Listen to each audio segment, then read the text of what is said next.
kerja keras PPATK, kementerian dan lembaga, atas kerja kerasnya sehingga Indonesia telah menjadi anggota penuh dari Financial Action Task Force on Money Laundering and Terrorism Financing mulai Oktober 2023. Kadang saya juga melihat itu malu. Karena di keanggotaan G20 yang belum masuk tinggal kita saja. Yang lain sudah diterima sebagai anggota penuh FATF. Sehingga ini memang kita harus tepuk tangan untuk kerja keras PPATK dan kementerian lembaga. Karena ini bukan hal yang mudah untuk bisa diterima. Karena ini merupakan pengakuan dunia internasional atas efektivitas regulasi kita, atas efektivitas koordinasi kita, atas efektivitas implementasi di lapangan terhadap anti pencucian uang dan juga pendanaan terorisme di negara kita Indonesia.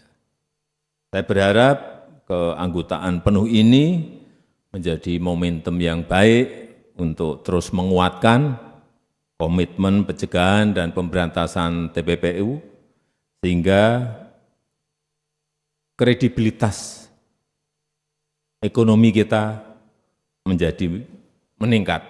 Kemudian juga persepsi mengenai sistem keuangan kita juga semakin baik, semakin positif. Ini penting sekali. Dan akhirnya ini akan mendorong berbondong-bondongnya investasi untuk masuk ke negara kita Indonesia. Reputasi itu penting. Penilaian dunia internasional itu penting.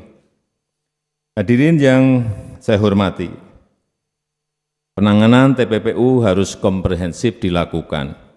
Kita harus 2 atau 3 langkah lebih maju dari para pelaku dalam membangun kerjasama internasional, dalam memperkuat regulasi dan transparansi, dalam menegakkan hukum yang tanpa pandang bulu, serta pemanfaatan teknologi ini yang penting.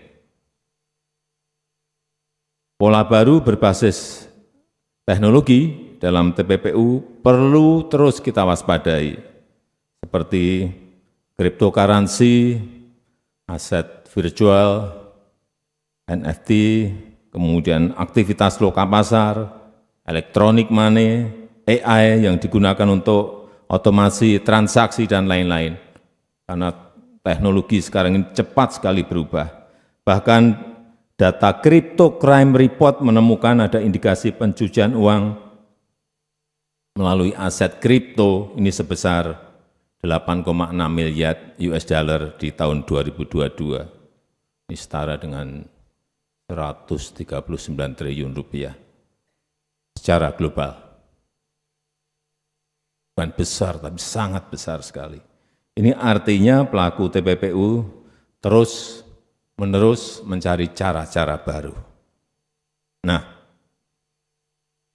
ini kita tidak boleh kalah. Tidak boleh kalah canggih. Tidak boleh jadul. Tidak boleh kalah melangkah. Harus bergerak cepat.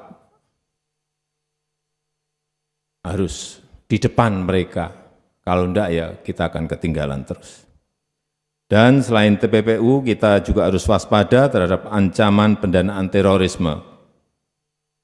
Ini juga terus-menerus harus kita monitor, harus kita cegah. Dan saya berharap PPATK serta kementerian lembaga yang terkait dapat terus meningkatkan sinergi dan inovasinya. Terakhir, saya titip, upayakan maksimal penyelamatan dan pengembalian uang negara, sehingga perampasan aset jadi penting untuk kita kawal bersama. Kita tahu kita telah mendorong mengajukan undang-undang perampasan aset pada DPR dan juga undang-undang pembatasan uang kartal ke DPR, dan Bolanya ada di sana. Karena kita harus mengembalikan apa yang menjadi milik negara. Kita harus mengembalikan apa yang menjadi hak rakyat. Pihak yang melakukan pelanggaran, semuanya harus bertanggung jawab atas kerugian negara yang diakibatkan. Download Tribun X sekarang, menghadirkan lokal menjadi Indonesia.